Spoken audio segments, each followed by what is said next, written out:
Chairman Graves would be here, but he's not, so we're going to go to Representative D'Esposito. 5 minutes, sir. Thank you, Mr. Chair, and thank you to Administrator Criswell. I appreciate you appearing in front of the committee that I chair in Homeland Security, Emergency Management, and Technology.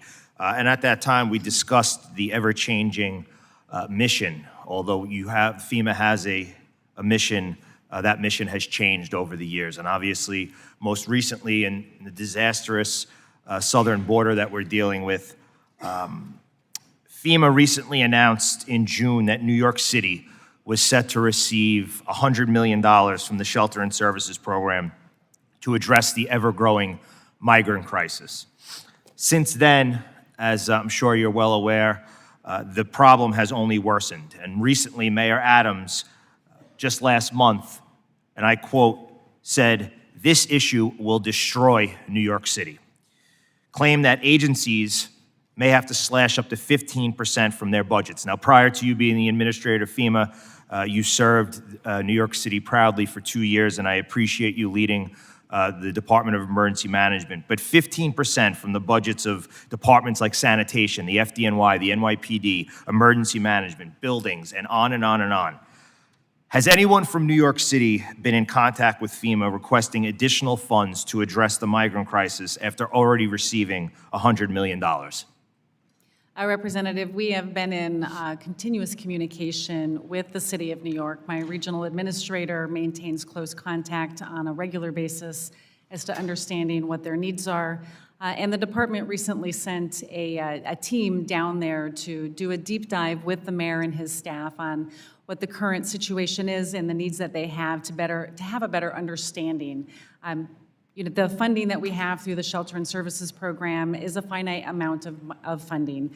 And so we do recognize that they came in with a much larger request than what we were able to appropriate to them. And how much have they additionally asked for? I don't have that number right in front of me, but it was well above what we had the ability to give, given the amount of money we had available. Well, I think part of the problem is, and as someone, and I appreciate all of your time that you spent in emergency management, as someone who has also spent his adult life in the emergency management world, we always ask ourselves, are we better off today than we were the last time we dealt with this issue?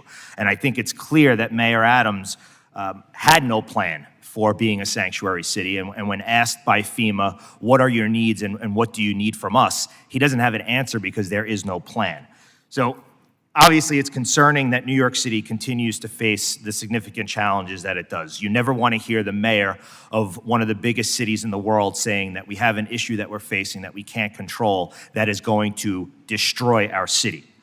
How is FEMA evaluating the difference between New York City and other cities and the intended purposes of this new program?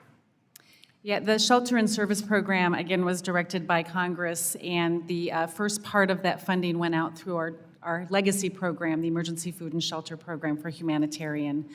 As we moved into the Shelter and Services Program and the delivery of this as a new grant program, we evaluated the data as it relates to releases as well as destinations to make our determination. In the first part of the program, we had a heavier weight on releases, and in the second part, in the first delivery of the SSP program, we did have a higher focus on the destination cities.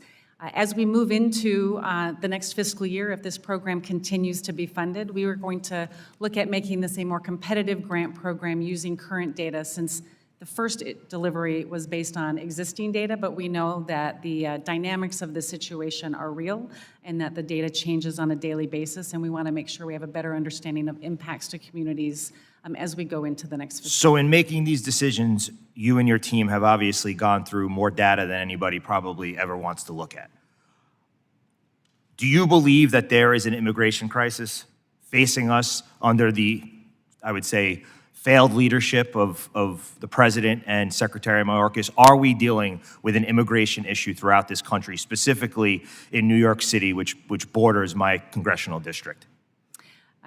Representative, I'm not an immigration agency, but what I can tell you is that my agency will continue to focus on supporting jurisdictions that are managing the care of immigrants through our Shelter and Services Program. And I appreciate that. I only have a few seconds, so I will ask it this way. Are there resources that should be utilized in other areas of FEMA focusing on its original mission that are now being taken away because of the issues that we're facing because of the failed policies of Secretary Mayorkas and President Biden. The only resources that we are contributing to this mission right now are through the delivery of our shelter and services program and providing reimbursements to jurisdictions for some of the costs that they're incurring. Correct, and if we didn't have this issue in place, we would be utilizing that funding for other things in FEMA. Mr. Chair, my time has expired. I yield back. Chair thanks the gentleman. The chair now recognizes